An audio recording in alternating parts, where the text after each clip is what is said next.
Welcome to part 4 of section 3.3. In this section, we will talk about the product rule. This is number 4 on your list of derivative rules. And the product rule is how we take the derivative of a product. A product, as you recall from earlier math classes, is multiplying. So if we have two factors that are being multiplied, in this case, we call them u and v. What we do is we multiply u times the derivative of v, and then add to that v times the derivative of u.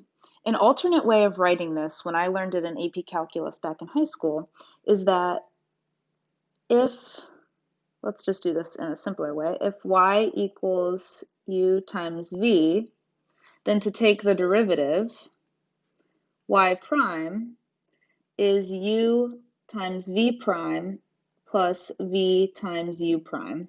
These are the exact same things, except this is just a different notation. Essentially, in order to take the derivative of a product u times v, we take u times v prime, written here, the derivative of v is v prime, plus v times u prime, the derivative of u. So however way you'd like to write it, I'm not going to do like a mathematical and less mathy versions here. These are both perfectly fine ways to write the product rule. I think it'll help us more if we take a look at an example. So let's look at the example f of x down below in blue. In order to find f prime, what we need to do is identify what u and v are. So this is u and this is v. I'm going to write these off to the side. So u is our first factor, which is 2x to the fourth minus 3. And then v is x squared plus x. Then according to our product rule, whether you want to look at it here or here, we also need to take the derivative of v and the derivative of u. So I will just call those u prime and v prime down here.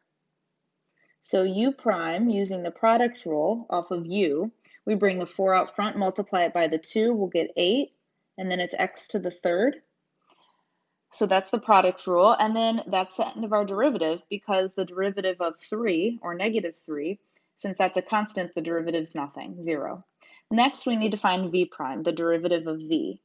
We'll use the product rule, bringing the 2 out front, and then it's x to the first. Again, using the product rule here, bring that 1 out front, and then it's x to the 0, which is just 1. So our v prime is 2x plus 1.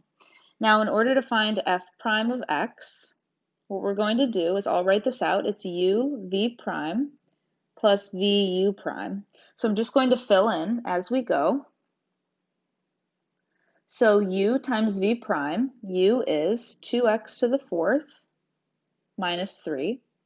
V prime is 2x plus 1 plus vu prime.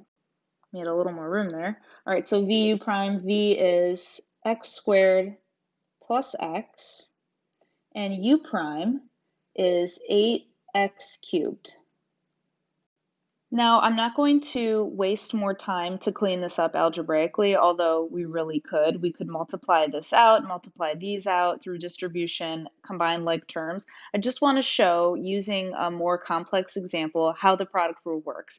So yes, we're done with the calculus here, but we could always go further algebraically. I won't do that in this example as to not waste some time. But let's take a look at simpler product rule examples next. Here in example 2, we again want to find the derivative, and we have a product. A lot of times students are confused on which rule to use. Obviously, this video is the product rule, so that's what we're using. However, if you were to just look at this without knowing to use the product rule, how could you determine to use that?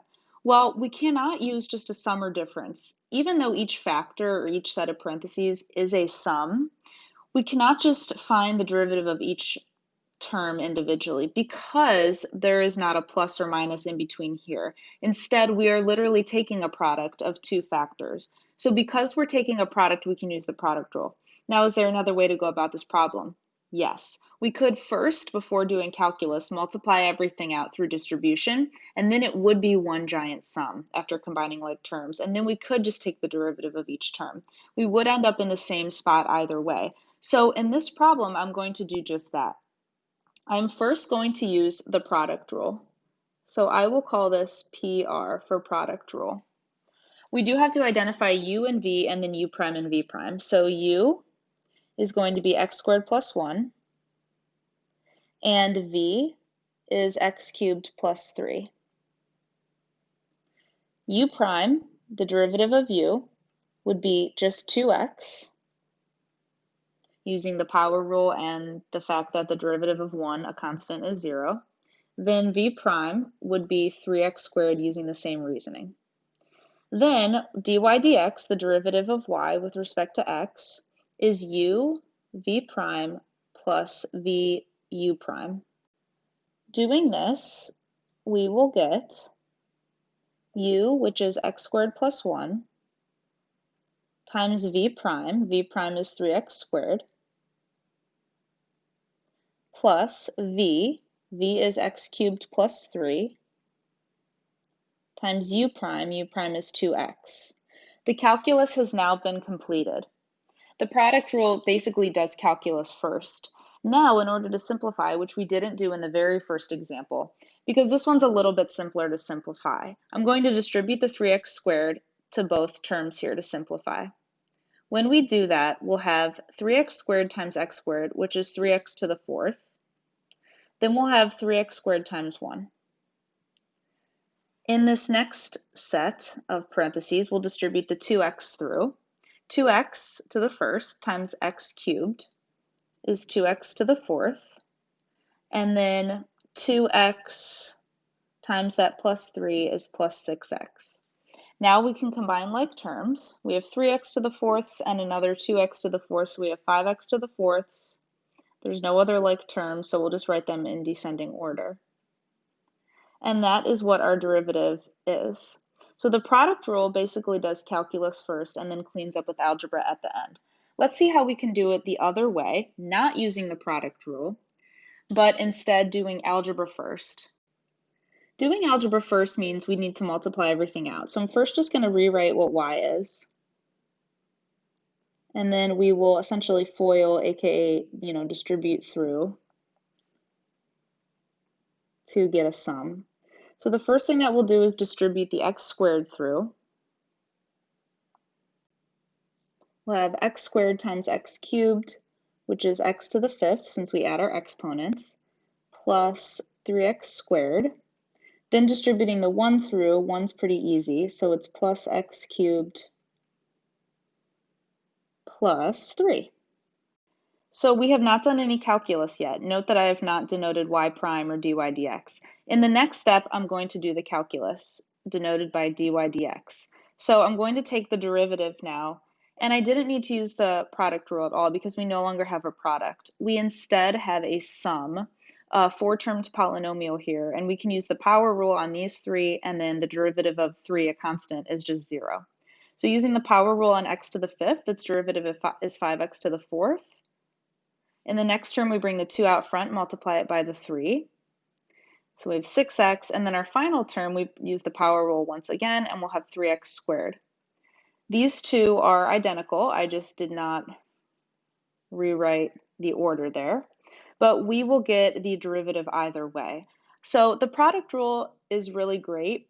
This may seem like an easier method for something as simple as this function up here. However, we are going to see that we definitely will need the product rule when we don't have terms, or rather factors, that are this simple, like trig functions.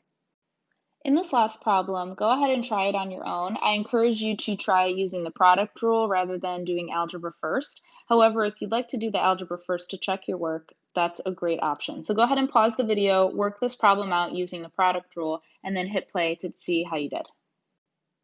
Here is the work using the product rule.